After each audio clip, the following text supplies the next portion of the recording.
മധ്യ തിരുവിതാംകൂറിലെ ഒരു പ്രധാനപ്പെട്ട ഒരു നഗരമാണ് നമ്മുടെ കോഴഞ്ചേരി. മതസൗഹാർദ്ദത്തിൻ്റെ ഈറ്റില്ലമായ ഈ ഒരു കോഴഞ്ചേരി പത്തനംതിട്ട ജില്ലയിൽ കോഴഞ്ചേരി താലൂക്കിൽ കോഴഞ്ചേരി മാർക്കറ്റ്, അതുപോലെ തന്നെ കോഴഞ്ചേരി പാലം, നൂറ്റാണ്ടുകൾ പഴക്കമുള്ള കോഴഞ്ചേരി പാലം ഇന്നും ജനശ്രദ്ധ പിടിച്ചുപറ്റിനിയും. ലോകപ്രസിദ്ധമായ ചെറുകോൽപ്പുഴ കൺവെൻഷൻ, അതുപോലെ തന്നെ മാരാമ കൺവെൻഷൻ, ഇവയൊക്കെ നടക്കുന്നത് ഈ കോഴഞ്ചേരിക്ക് സമീപമാണ്. അതും പമ്പയാറിൻ്റെ തീരത്താണ്. അപ്പോൾ അവിടുത്തെ ഒരു പ്രധാനപ്പെട്ട ഒരു ആശുപത്രിയാണ് അവിടുത്തെ താലൂക്ക് ആശുപത്രി. കോഴഞ്ചേരി ജില്ലാ ആശുപത്രി വളരെ പ്രസിദ്ധമാണ്.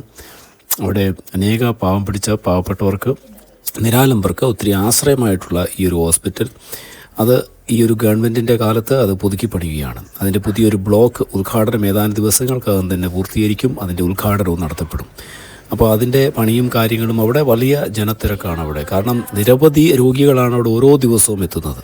അപ്പോൾ അവർക്ക് സൗകര്യപ്രദമായ രീതിയിൽ എനിക്ക് തോന്നുന്നത് ഈ ഒരു ഭരണകാലത്ത് ഈ ഒരു 10 വർഷത്തിനുള്ളിൽ നിരവധി ഗവൺമെൻറ് ഹോസ്പിറ്റലുകൾ പണിതിട്ടുണ്ട്, നിരവധി പാലങ്ങൾ പണിതിട്ടുണ്ട്, നിരവധി റോഡുകൾ പണിതിട്ടുണ്ട്.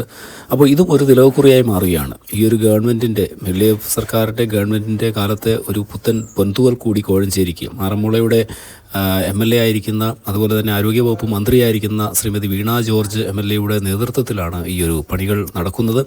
അപ്പോൾ അതിൻ്റെ പണി പൂർത്തീകരണത്തിലേക്ക് എത്തിക്കൊണ്ടിരിക്കുകയാണ്. അതിൻ്റെ ചില കാഴ്ചകൾ, അതിൻ്റെ പണിയുടെ രേഖകളൊക്കെ ഞാൻ നിങ്ങളുമായിട്ട് ഷെയർ ചെയ്യുകയാണ്. കാരണം ഇത് ഒരു തുടക്കമാണ്. ഇത് കോഴഞ്ചേരിക്ക് ഒരു പൊൻതൂവലാണ്. കോഴഞ്ചേരിക്ക് തിളക്കമാർന്ന വിജയങ്ങളാണ്, തിളക്കമാർന്ന നേട്ടങ്ങളാണ് ഇപ്പോൾ വന്നുകൊണ്ടിരിക്കുന്നത്. അതുപോലെ തന്നെ തൊട്ടപ്പുറത്ത് നമുക്ക് കാണാം പാലം, പുതിയൊരു പാലം കൂടി കോഴഞ്ചേരിക്ക് വരികയാണ്. ഒരു ബൈപ്പാസ് റോഡ് വരികയാണ്. അങ്ങനെ കോഴഞ്ചേരിയുടെ ഗതാഗത കുരുക്ക് മാറാൻ പോവുകയാണ്. അങ്ങനെ കോഴഞ്ചേരി എല്ലാ രീതിയിലും ഒരു വികസനത്തിൻ്റെ പാതയിലാണ്, വികസനത്തെ തുടർച്ചയാണ് നടന്നുകൊണ്ടിരിക്കുന്നത്. അപ്പോൾ അത് നമുക്കൊക്കെ കാണുമ്പോൾ ഒരു സന്തോഷമാണ്. അത് മറ്റുള്ളവരുടെ സന്തോഷത്തിന് വേണ്ടി, അതുപോലെ തന്നെ നമുക്ക് ഒരു ഇതൊക്കെ കാണുമ്പോൾ ഒരു സന്തോഷം നൽകുന്ന കാഴ്ചകളാണ്. ഈ കോഴഞ്ചേരിയെ സംബന്ധിച്ച് ആരോഗ്യ മേഖലയിൽ പ്രവർത്തിക്കുന്ന പൊയ്യാനി ഹോസ്പിറ്റലുണ്ട്, മുത്തൂറ്റ് ഹോസ്പിറ്റലുണ്ട്. മുത്തൂറ്റ് ഹോസ്പിറ്റലിൻ്റെ ഒരു വിഭാഗം ഇപ്പോൾ, പൊയ്യാനി ഹോസ്പിറ്റലിൻ്റെ ഒരു വിഭാഗം ഇപ്പോൾ already believers church medical college എടുത്തു കഴിഞ്ഞു. അപ്പോൾ അങ്ങനെ മെഡിക്കൽ ആരോഗ്യപരമായും മുന്നിൽ നിൽക്കുകയാണ്. അതുപോലെ തന്നെ നിരവധി കോളേജുകൾ, സ്കൂളുകൾ ഒക്കെ, ഒരു വലിയ മാർക്കറ്റാണ് ഇവിടെയുള്ളത്. കോഴഞ്ചേരി ഒരു വലിയ പണ്ട് വാണിജ്യ മേഖലയിൽ ഏറ്റവും പ്രധാനപ്പെട്ട പങ്ക് വഹിച്ചിരുന്ന ഒരു സ്ഥലമാണ് കോഴഞ്ചേരി മാർക്കറ്റ് എന്ന് പറയുന്നത്. കയറ്റുമതി ഇറക്കുമതിയുടെ പ്രധാന കേന്ദ്രമായിരുന്നു കോഴഞ്ചേരി.